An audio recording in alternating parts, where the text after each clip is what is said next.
入子彈大賽嘅第一輪賽事，8位準備，我哋正式開始。準備動作，冇錯。每次講準備就做呢個動作，聽住我倒數，然後一齊開始第一回合。預備，3、2、1。好，hold住。每次做完動作都唔準喐啊，唔準講嘢。第一回合，每位選手都入咗粒子彈。請001號發言先。下一彎我會開保護網。講完。好，第二位7號。入多2彎先。OK。到10號選手。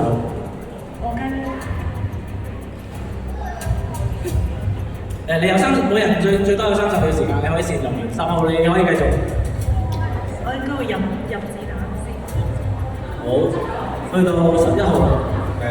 100蚊俾人拎咗。你已經收到風啦，建議你專心翻個比賽，跟住輪到12號。入子彈或者係保護網先。好，46號。我會做保護網先。好，47號。我會射子彈㗎。好，去到最後一位發言，49號小妹妹。我會入子彈。好，講完，大家都講完啦，保持安靜。有人話入子彈，有人話好唔耐，有人話會開槍。究竟邊個講真，邊個講假咧？準備動作。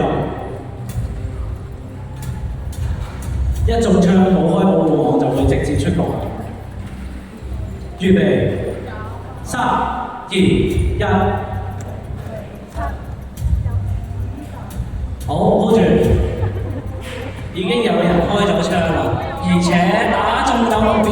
47號選手打中咗10號，20號係入緊子彈嘅。咁其他人咧都比較和平啊，冇開到槍。咁呢個時候就問一問47號，點解你會揀呢個目標嚟攻擊咧？我諗住會互射，咁就保護翻大家咯。OK， 佢話諗住有默契同你互射，唔知你本身識唔識？10號你有咩回應？我並唔識47號，我覺得大家下彎一定射爆佢。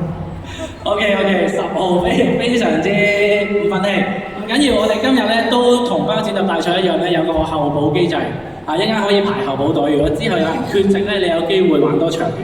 咁但係呢個時候咧，我哋嚟緊新年啦，我哋子彈就象徵住財富，所以咧請47號咧，你講一句祝賀説話之後，就將呢個財富嘅子彈咧就射入去10號選手嗰度，祝佢新年快樂啊！好，準備請大家開槍嘅時候咧，大動作啲開啊，會有特別嘅效果嘅。好，請你諗好祝賀説話未？諗好啦，好嚟啦喎！你講完就可以大動作開槍啦，伸直隻手。咁10號選手，如果你有氣癮嘅話，你都可以做埋嗰啲綜藝嗰啲中槍嘅。好，因為綜藝遊戲體驗一齊玩咧，就係俾大家體驗下成為綜藝嘅主角。好嚟啦，請祝福佢。祝你馬年放你自己一把啦！好，10號已經倒地。好，恭喜發財！好，祝你出入平安。好，剩翻嗰7位咧，就請向嗰邊圍埋小。